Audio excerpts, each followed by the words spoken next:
come to a very important concept which is pseudo force. ये जो concept है this is very confusing, तो इसको थोड़ा ध्यान से और थोड़ा concentration से समझने की कोशिश करें. Pseudo force का concept कहाँ से आता है? Let us define कि दो फ्रेम होते हैं, एक inertial फ्रेम और एक नॉन inertial फ्रेम. अभी inertial और नॉन inertial फ्रेम क्या होते हैं? Let us say कि एक एलिवेटर है यानी कि एक लिफ्ट है. लिफ्ट के अंदर सपोज करो एक मास पड़ा है m का और इसके ऊपर एक ये ऊपर की एक्सेलरेशन a नॉट से मूव कर रहा है ये पूरा एलिवेटर.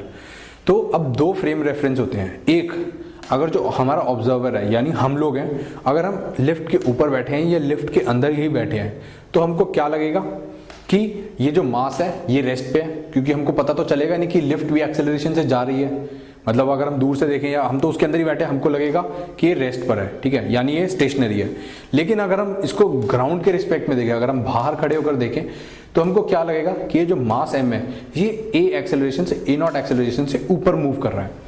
तो ये वाला जो फ्रेम होता है ग्राउंड वाला, इसे कहते हैं हम इनर्शियल फ्रेम, और जो ये इसके ऊपर वाला होता है इसे कहते हैं नॉन इनर्शियल फ्रेम, क्योंकि हम ग्राउंड पे नहीं है इसलिए ये नॉन इनर्शियल फ्रेम है. तो अगर हम इनके फ्री बॉडी डायग्राम बनाएं, एक लेट अस से कि एक इनर्शियल फ्रेम के अंदर हमने फ्री बॉडी डायग्राम बनाया ए ब्लॉक का, तो क्या लगा, एक तो इस पे फोर्स लग रही होगी, होल्ड कर. अब इन्हीं केसेस के अंदर ये तो एक्सेलरेटिंग फ्रेम है यानी इसके अंदर एक एक्सेलरेशन की वैल्यू है. लेकिन अगर कोई केस ऐसा है जिसके अंदर ये एक्सेलरेशन की वैल्यू जीरो है, मतलब किसी एक वेलोसिटी से मूव कर रहा है, लेट अस से कोई लिफ्ट है वो एक वेलोसिटी से ऊपर जा रही है लेकिन उसके अंदर कोई एक्सेलरेशन नहीं है, तो ये वाला जो फ्रेम होगा ये भी इनर्शियल फ्रेम ही होगा क्योंकि इसके अंदर कोई एक्सेलरेशन नहीं है. जब अगर लिफ्ट की एक्सेलरेशन होगी या जिस फ्रेम पे हम खुद बैठे हैं उसकी अगर कोई एक्सेलरेशन होगी, सिर्फ उस केस के अंदर इसको हम नॉन इनर्शियल फ्रेम कहेंगे, वरना ये हमेशा इनर्शियल फ्रेम ही रहेगा. इट इज सेम एज कि आप ग्राउंड पे बैठे हो, ठीक है. अगर हम अब इनर्शियल फ्रेम का फ्री बॉडी डायग्राम बनाएं, इनर्शियल फ्रेम के रिस्पेक्ट के अंदर इस मास का फ्री बॉडी डायग्राम बनाएं, तो क्या बनेगा, एक तो नॉर्मल रिएक्शन लगेगी इस लिफ्ट की वजह से, और एक इसका mg मास नीचे की तरफ होगा, ओके, और इसकी एक एक्सेलरेशन है जो कि ऊपर के डायरेक्शन के अंदर है. तो अगर हम इसके साइन कन्वेंशन देखें कि ऊपर लेट अस से कि हमने मान लिया कि ऊपर का जो वो है, ऊपर का डायरेक्शन है वो पॉजिटिव है और नीचे का नेगेटिव है, तो क्या होगा कि ऊपर वाली फोर्सेस पॉजिटिव हो जाएंगी. आपको तो पता है कि F इज टू ma होता है, तो ma वाली डायरेक्शन राइट हैंड साइड पर आता है, जीरो इसके इक्वल टू के साइन के राइट हैंड साइड पे आता है, वो पॉजिटिव होगा. तो ऊपर की क्या आएंगी, n minus m g equals to m into a naught. तो n की वैल्यू क्या आई आपकी, m into g plus a naught. अब अगर हम इसको देखें नॉन इनर्शियल फ्रेम से, यानी कि अगर हम यहाँ पे बैठे देखें तो हमको क्या दिखेगा कि एक ब्लॉक है मास m, वो एक पड़ा हुआ है बस वहाँ पर रेस्ट पर है नॉन इनर्शियल फ्रेम के अंदर. तो अगर हम देखें कि लेट अस सपोज कि इसकी जो नॉर्मल रिएक्शन है n डैश है, तो उसके लिए फोर्स बैलेंस क्या होगा, n माइनस एम जी. मतलब अगर हम देखें क्योंकि इसकी एक्सेलरेशन जो है वो जीरो है इसके लिए, क्योंकि हम इसके अंदर बैठे ही देखें और ये रेस्ट पर है, तो n dash minus m g equals to zero, तो n dash is equals to m g. लेकिन अगर हम देखें तो ये दोनों जो इक्वेशन है ये दोनों डिफरेंट आ रही हैं.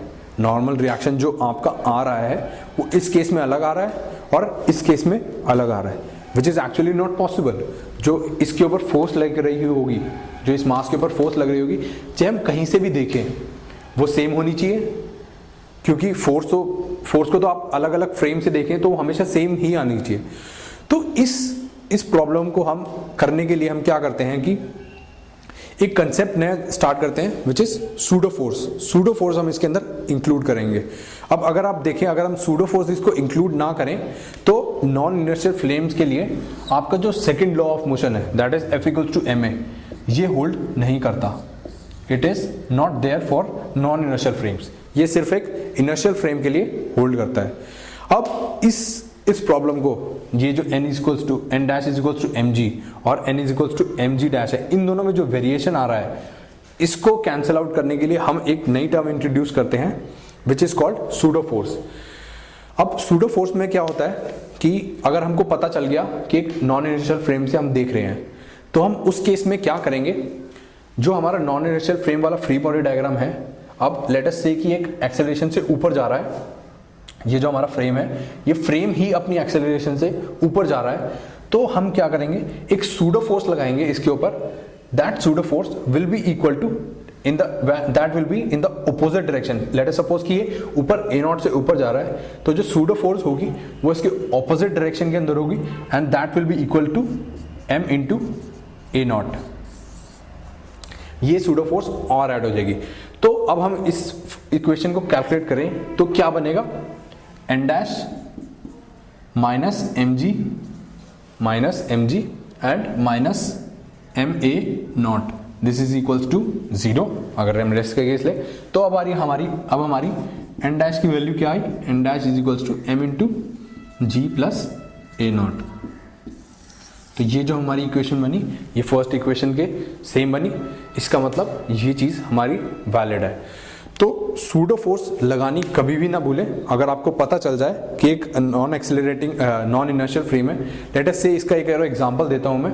जैसे आप ट्रेन पे जा रहे हैं, तो ट्रेन की अगर कुछ एक्सेलरेशन है और अगर आप खुद भी ट्रेन के ऊपर ही बैठे हैं, तो किसी भी ब्लॉक को आपको अगर ऑब्जर्व करना है तो उसको हमेशा नॉन इनर्शियल फ्रेम से ही करना है और उसके अंदर एक सूडो फोर्स भी एक्ट होगी। Just take care of this pseudo force also, वरना आपकी कोई भी इक्वेशन वैलिड नहीं होगी, सारी आपकी इक्वेशंस गलत फ्रेम होंगी।